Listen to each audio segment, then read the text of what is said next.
This week we're taking a look at objective verbal genitives. That sounds like a mouthful, doesn't it? To look at it, we're going to start with Luke chapter 11, verse 42a. Only the first half of the verse really applies here. So let us take a look from the ESV. But woe to you, Pharisees, for you tithe mint and rue and every herb, and neglect justice and the love of God. So our point of interest this week is the phrase, the love of God. Let's take a look. Tein agapein to theou. So tein agapein is the direct object of the verb neglect, and it is in the accusative case. That's how we know it is the direct object. To theou is a genitive phrase modifying the head noun tein agapein. So the phrase here, the love, accusative case, of God, genitive case. And the question is this genitive phrase, to theou, of God, is this a subjective genitive or an objective genitive? And what does that mean for those of you who have been out of grammar for a while? If it is a subjective genitive, then theou, God, is the subject, the one doing the implied action of the noun love, not the verb neglect. That's the Pharisees. They're the subject of that verb, right? But the object, love, has an implied action. If you love someone, there's an implication of action there, right? So if it's subjective, then theou, God, is the one doing the loving. If it's objective, then God is the direct object of the implied action of the head noun love and is the one being loved. So let's take a look at a little linguistic algebra, if you will. So subjective genitive, love of God equals God loving X, whomever X may be, right? But if it's an objective genitive, love of God then equals X, whoever that is, loving God. In the objective, God is the object receiving the action from the subject implied in the noun. If it's the subject, then God is the one doing the action, and X is whomever and is receiving the implied action of love. So some nouns have an implied verbal connotation, right? Like love, like revelation. It's only a revelation if it reveals something. Like hope.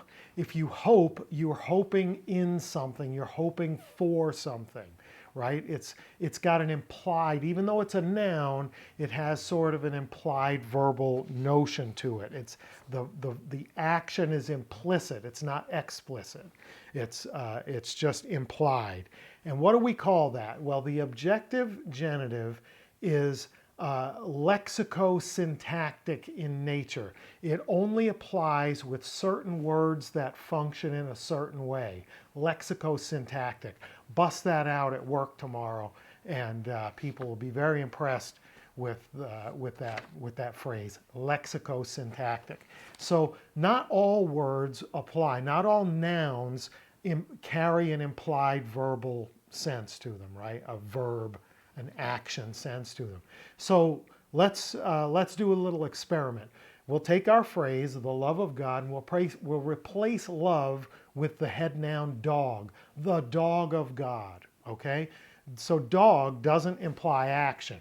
Even though dogs are action-packed creatures, the noun dog is just naming a creature. So the dog of God can't be an objective verbal genitive because there's no implied action. It can't be that God is acted upon by the noun dog.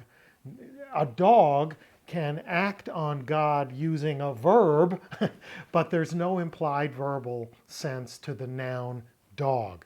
Wow, I'm digging myself a hole here, huh? So what is it? It's not an objective genitive. It's a subjective genitive of possession. It's the dog of God simply means God's dog, the dog which belongs to God, right? So, but that's not our verse. It's the love of God, not the dog of God. Let's go back and look at it one more time. But woe to you, Pharisees, for you tithe mint and rue and every herb and neglect justice and the love of God. So notice in the context, the two actions, tithing and neglecting, are both ascribed to the Pharisees. The Pharisees are the subject of those transitive verbs. In the case of tithing, there are three objects. In the case of neglecting, there are two objects. And later in the verse, Jesus says, you should have paid attention to the two big things and been less worried about the three little things. You guys are majoring in the minors, almost literally. So the context of the verse is about the Pharisees' actions, tithing and neglecting. The two things that they neglect in the accusative case, justice and love. What kind of love? Specifically, what kind of love? The love of God. In this case, because of the lexico-syntactic nature of the head noun, and because both the noun and the modifier in the genitive are articular, they both have the article, it supports the notion that this is the objective verbal genitive. God is the direct object of the implied action of love, the head noun. So let's go on and take a look at one more quick example. This is in Romans 11, verse 34. Unfortunately, I forgot to put the citation in the slide, but I repeat, this is Romans 11, verse 34 from the ESV. For who has known the mind of the Lord, or who has been his counselor? So his counselor is the phrase in question, sumbulos autou, the counselor of him. Here again, we're talking about someone who is the object of the implied action in sumbulos. The counselor, one who counsels, is only a counselor if they counsel. The recipient of that counsel is autou, him. And who is that him from the previous line in the poetic stanza? The Lord. Who is the counselor of him, his counselor? So it qualifies. Why? Because counselor is a nomen gentis. It fits the lexico-syntactic category, right? There's implied action in the head noun counselor, and then the object of that counseling, the implied action, is autou, him, his counselor. For homework, take a look at Acts chapter 2, verse 42, specifically at the phrase, the teaching of the apostles. And in the comments, let me know what you think of that. So what is an objective verbal genitive? It is a noun in the genitive case that serves as the direct object of the implied action of the head noun, the noun being modified by the genitive. Not the action of the verb necessarily, not necessarily, but the implied action of the head noun. And the head noun has to fit into that lexico-syntactic category where it carries an implied verbal notion.